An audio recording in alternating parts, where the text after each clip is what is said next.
What's going on, guys, and welcome to a new video. We are back in the tier list land, but this time we are using it for a different purpose. We aren't rating tracks, we aren't even rating liveries. No, the F3 season has just finished. We're going to rate all the drivers. So as you can see, we have a tier list and we have all the drivers for 2021 for F3, even the ones who only raced 1 or 2 races. And we have 5 categories to stick them in. F1 potential, F2 at least, standard F3 boys, really got to improve, and what are you doing? What are you doing? Now, I do actually have on the right of me here the old Drivers' Championship, because honestly, some of these guys I didn't even pay attention to, you know. The ones at the bottom, they don't even show on the broadcast. I mean, look at this. The standings at the side there are, they're not even there. So how am I going to know how they're doing? Before we get into this video, don't forget to hit that like and subscribe button if you want to see more videos, because I know you know it helps out the channel. Let's get into it. So at number 1, the first guy we're going to look at, who is it? It's going to be Ollie Caldwell, and we start off with a banger because he is going in the what are you doing? He's driving a Prema. He's in his 2nd year, and where is he? 8th? Over 100 points behind his teammate Hager. You know, I mean, bear in mind, like Arthur Leclerc, I can kind of forgive a bit more for his rookie season, but Ollie Caldwell has no right to be in that Premier seat and has cost them the whole, it's not really a Constructors' Championship because they don't make the cars, but has cost them the whole like Teams Championship this season, really. Who are we going for next? This is, who is this? Chauvenet. Zdenek Chauvenet. I think that's how you pronounce it. Yeah, this is one of the guys who I paid zero attention to because it seemingly turns out that he didn't finish above 20th this year. He is still 16. He is 16 and he only raced the last 3 races of the season, or the last 3 rounds of the season. So he probably has some potential, and he was definitely... What car was he in? Alright, he was in that awful Charouz car that... Yeah, I'm going to stick him in the really got to improve. I'm not going to be too mean. He's only raced 3 races, and to be honest, at 16 years old, he has a lot of potential to improve. He's going to really got to improve, though, because he does. Who's that next? Who is that? Pierre-Louis Chauvet. I didn't even I forgot he actually raced, because he was in the first 2 rounds. One time for Genza and one time for Campos, which are arguably 2 of the worst teams on the grid. Where did he finish? He actually got a 14th and a 15th in those 2 rounds. So, you know, the rest of the results there were not great. But a 14th and a 15th, I'm going to stick and really got to improve as well. There's nothing... I can't be too mean to him. I can't say what you're doing because he's young. He only got to race 2 rounds in F3 in his debut season. So, poor guy. Yeah, really got to improve. Who's the next one? Ido Cohen. Israeli driver. Yeah, no, he's had a shocker. Who does he race for? Carlin. Carlin, again, one of those really bad teams. All the really bad guys apparently at the start. Cohen, what's this? He got a 12th place. Apart from that, it looks all 20ths and lower. No points the whole season. He raced for the whole season. Yeah, he's going in the what are you doing? Alright, this next one I do know. Caio Collet. He didn't have as good of a season as his teammate Victor Martins this year, but he is definitely one to watch for the future for me. I think he'll join Prema next year and probably will be the winner of the championship next year for me. Like, looking at it, depending on who goes up, obviously. But for me, I'm going to stick him in F2 at least for a start. He's not quite hit the heights of some of the other drivers on here, but he has been consistent. I mean, if you look at this right at the end here, 4th, 4th, 5th, 4th, 5th, 5th. He scored points in so many, and that's quite hard with all the reverse grids that we've had recently because of the stupid format. So yeah, F2 at least for this guy. Lorenzo Colombo is an interesting one, racing for one of the worst teams on the grid in Campos, and yet getting a race win. Arguably should have had 2, depending on, you know, the application of the rules there. He did get a second one taken away from him quite harshly. And 32 points, I'm actually going to stick him in F2 at least as well, because he has been phenomenal for a really, really bad car. And if he gets a chance in an upper midfield car, he could very well challenge up a little bit. You know, if he gets a Trident drive, I doubt he'll get a Prema drive, but he could, or like an ART. He could easily be one of the guys in the running for the championship next year. All right, who's this? I think this is Amaury Cordeel. Cordeel, another one who has just been absolutely not good. What team does this guy race for? Campos, like Colombo, and well, I mean, Colombo is so much higher than him. Cordeel hasn't even got a point yet. He came close, to be fair. He did get 11th place at the Red Bull Ring. So, 19 already. It was his debut season. He's 19. I'm gonna say he's probably gonna go in the really got to improve. I'm not gonna stick him in what are you doing, but he's really got to improve. Alright, next up we've got a familiar face and quite a welcome one to see for a lot of F2 racers, and that is Juan Manuel Correa. This guy's a hard one to judge. I mean, he was definitely a lot worse than his teammates this year for ART, but you know, he has just come back from one of the most serious injuries in a long time in motorsport, and probably a lot of trauma as well involved in that, considering the crash. So I find it really hard to judge him. Obviously, if he didn't have that, if he was just a guy coming in and he was racing for ART, I would probably put him in the what are you doing? But for me, he goes in the really got to improve. He's obviously not good enough with the whole injury and stuff, and it's not really his fault. He was an F2 level driver before, but coming back from that, if he might improve next year if he gets the seat next year. But if he doesn't, then he probably doesn't have a future in motorsport anymore, and that's kind of the harsh reality of things. It's like when Kubica had that Ferrari seat and then destroyed his arm. You know, it's the harsh reality of motorsport in the end, isn't it? So yeah, I don't want to put him in the bottom of the bottom, but really got to improve is where he's going to go. Alright, Jack Crawford. This kid is young and pretty talented, racing for High Tech this year, and part of the Red Bull Academy. At just, 16 I think he is? Yep, he is still 16, born in 2005. That makes me feel very old. My God. Yeah, had a pretty solid end to the season, getting 4 out of 5 of the last ones as point scores, and he got a podium this season in quite a mediocre High Tech. Definitely next season he could really put in a challenge. This was obviously his rookie season, so that's fair. For this, I'm going to put him in F2 at least. He's not quite reaching the heights, but for a young, very young, talented driver, I very much could see him growing quite well next season. By the way, the whole rating system, the F2 at least means they could get into F1. I'm going to say everyone below that probably doesn't really have a chance unless they really buck it up. But everyone F2 at least and above definitely has some sort of a chance at getting toward F1. Alright, who's the next one? Who is this? I think this is Richard De Geus. He raced in the first 4 races this season and not very well. He did get a 13th place. Who did he race for? Because he was one of the bottom ones that I didn't really pay attention to. Charouz again. Another Charouz racer. Charouz not a good team, but they were able to score points with some drivers, and he was not one of them. I'm going to stick him in there. This is a tricky one. I think I'm going to stick him in the what are you doing? I don't think that's good enough. Alright, next up we have Jack Doohan, the first of the real title people in this. And, I mean, second. Second place behind the dominant Prema.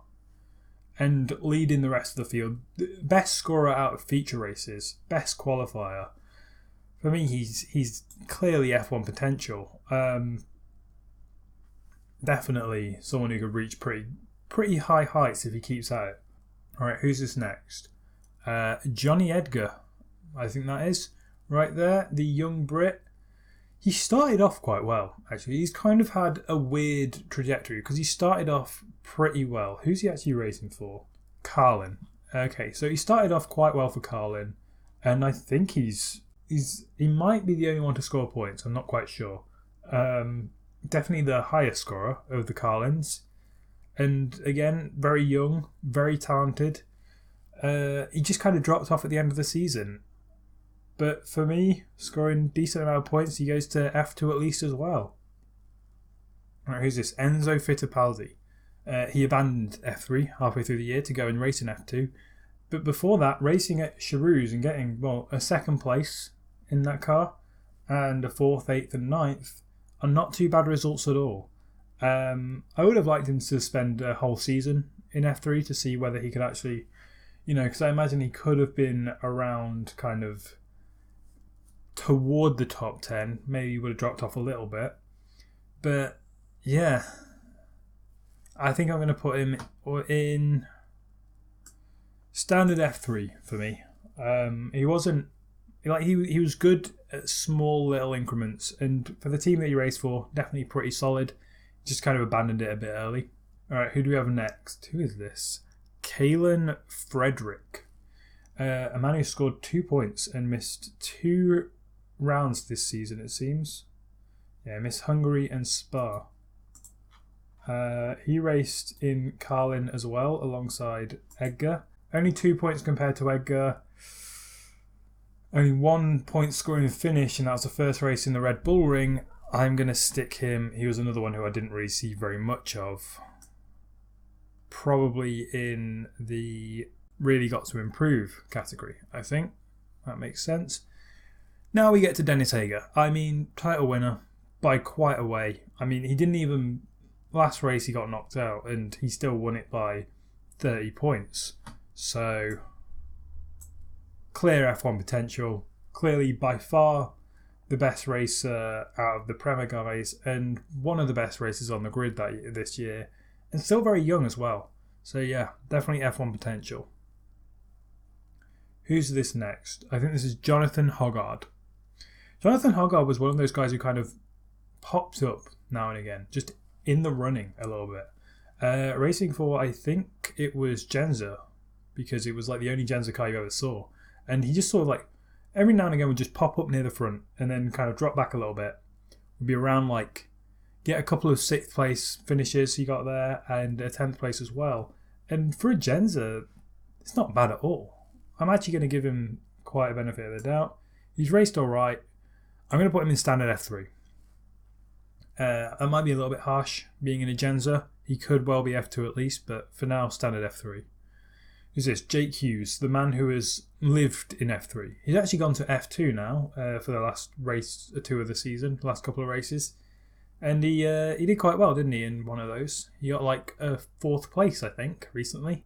No, looking at it, he actually finished pretty well. 16th, 17th, 13th. He only raced in 1 round this season. Who is he racing for?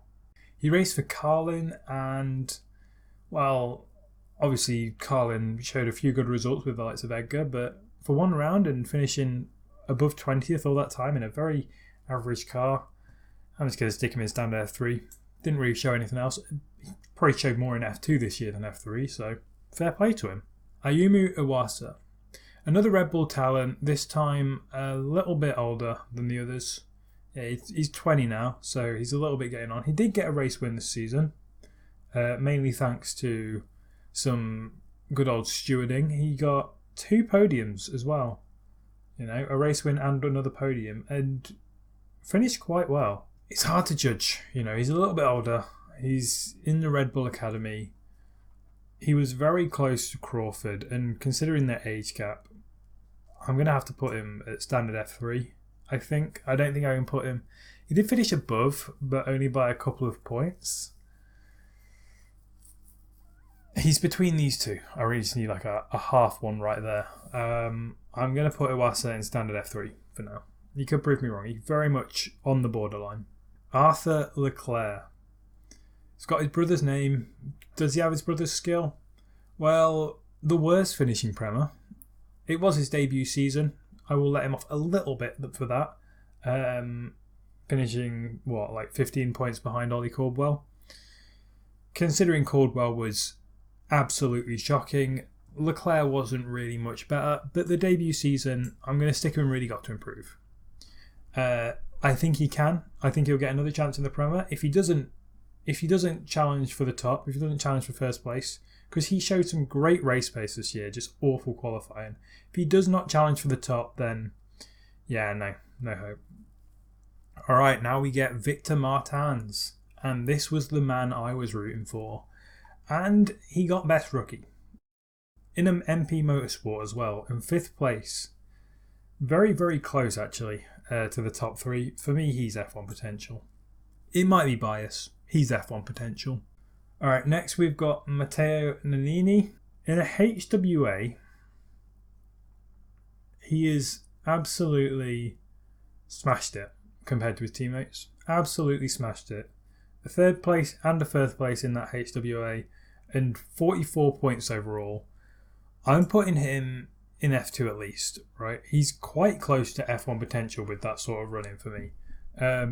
I wouldn't be surprised to see him challenging at the top as well next year, especially if he gets a better drive.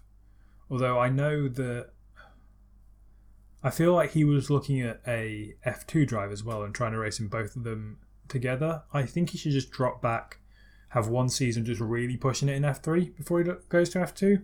But otherwise, fantastic. Next is my most underrated driver of the year, I think. Clement Novalak got barely a mention, finished 3rd place overall. Fair play. For me, he goes in F1 potential as well. I mean, he wasn't far off doing. If it wasn't for Arthur Leclerc absolutely just wiping him out of nowhere at Red Bull Ring, and obviously his clash with Nannini at the Red Bull Ring as well, then I very much could see him probably beating Doohan in this series. The Red Bull Ring was really just one letdown. Otherwise, he was the most consistent driver. So consistent. Phenomenal. Yeah, F1 potential. Who's next? I think this is Rasmussen. HWA, didn't score a single point. Didn't get... he got a 1/12th place. Everything else was really low. You compare what he did to Nannini, he's going in the what are you doing? I mean, the man's already 20, right? The man's 20 years old. For his season, he should be pushing a lot higher than that. All right, now we come to Logan Sargent, and yeah, for me, by far, probably one of the most deserving drivers on this list to be in the F1 potential, right? Taking a Charouz, I think he was in, and putting it 7th place on 102 points. That's something special. I mean, race win, 4 podiums overall, a lot more points scoring finishes. He's done wonders with that car, and someone has to give him a chance in F2. He didn't get it from last year, even though he challenged and was leading the likes of Piastri and Pourchaire into the last round. He's got to get it this year. Man, if Logan Sargent does not get it, and I might make a whole video on him because he deserves the video. He deserves a proper chance, and he needs to be in F2 sometime soon. This is David Schumacher. So not Mick. He's actually Ralf Schumacher's son. So it's Mick's cousin, I think. That works out. And in a Trident, considering where the other Tridents finished, you can see them on my grid right up there. Jack Doohan and Clement Novalak, 2nd and 3rd. David Schumacher finished 11th. He did get a race win, to be fair. But he's not shown anything too major. I'm going to stick him stand F3 boys for now. I think he definitely showed a little bit more than some other people did, but considering the car that he was in, definitely should have been a lot better. Alright, Ayrton Simmons was a hard one to judge. He only raced one race at the end of the season, and apparently he was 24th and 21st racing for, I think, Charouz. So yeah, he's the bottom of the standings overall, obviously. Didn't show anything, really. But he was just trying it out. I don't know how to rate him, to be honest. I'm just going to stick him in really got to improve because, well, the truth of the matter is he does probably have to improve from finishing 24th and 21st. I'm not doubting that he can do that. I mean, he had a very good, I think, British F4, I think he was racing in, season. But yeah, that's where I stick him. Right, next, Alexander Smolyar. Smolyar, for me, pretty solid. Pretty solid race. Not quite as good as his teammate Investi, but 2 race wins, 2 more podiums on top of that, and all around pretty good finishes. His last round at Sochi definitely hurt him a bit. If he'd done alright there, then I don't doubt that he could have got higher. He just seems to not stay out of trouble very much. He seems to get in a lot of little incidents. For me, Smolyar goes in F2 at least, I think.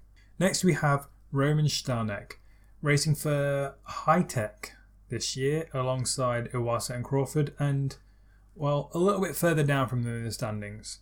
He's very young. He is 17, but Crawford's 16, so I think the potential that he had, he did get 2 podiums, but the potential that Stanek had, he has not lived up to it at all. He's just going to go in the standard F3 boys for now. There might be some Stanek fans out there who are like, no, he's got great potential, look. This is based all on this season, and he hasn't shown enough this season for me. Next we have Laszlo Toth. Missed 1 race, missed the French round.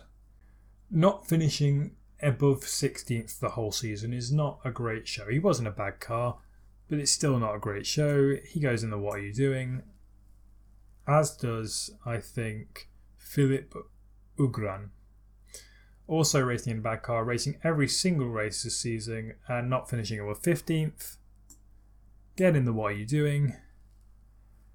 And that will be closely followed by Tijmen van der Helm. Looking at where his teammates are, Martins and Collette, there's something a bit off about him having 0 points and his teammates having 93 and 131 points. The only thing you have is being very, very young at 17 years old. You have time to improve. But compared to where your teammates are, what are you doing? What are you doing? Alright, Frederik Vesti. This guy had the potential to be a winner of this series, I think. He missed out in the Prema last year and wasn't good enough, really, compared to the likes of Sargent and Piastri and Pourchaire. And this year, well, he's managed to get the 4th place in the end. But he never really showed the actual full potential. I think racing in an ART that has been known to challenge for the title in previous years and not being anywhere near is not good enough. For me, he goes in F2 at least, but not in F1 potential. And he very much could get to F1, but he'd need a solid improvement. Next, we have Rafael Villagomez. And again, HWA. If I put Rasmussen in the what are you doing, I have to put him in the what are you doing. They both did awful in that HWA. They both deserve to be down there. It's not good enough. It really isn't, guys. Come on. Callan Williams in the Genza got a podium in the Genza, and that was a really impressive drive, I gotta say. And scoring 15 points in the Genza. If I put Hoggard in standard F3, I'm also putting you in standard F3. It was pretty close, pretty similar. Had a better higher highs, but I think Hoggard was a little bit more consistent in his abilities. So yeah. And then the last man, and well, can't really say certainly not the least, because Hunter Yaney, very young, 16 as well. Only raced in 2 races this season for a very bad team and wasn't that great. Really got to improve. So this is my F3 drivers tier list. Watch out in about 5 years' time when all those top 5 are going to be in F1 and say that I called it so well. Yeah, this video was very much, it's very long actually, it's 30 minutes recording, Jesus. Got some fun editing to do now. Yeah, so this is my list. I'll leave a link to this tier list in the description below. Don't forget you can check it out, and don't forget to like and subscribe, and I will see you soon. Goodbye.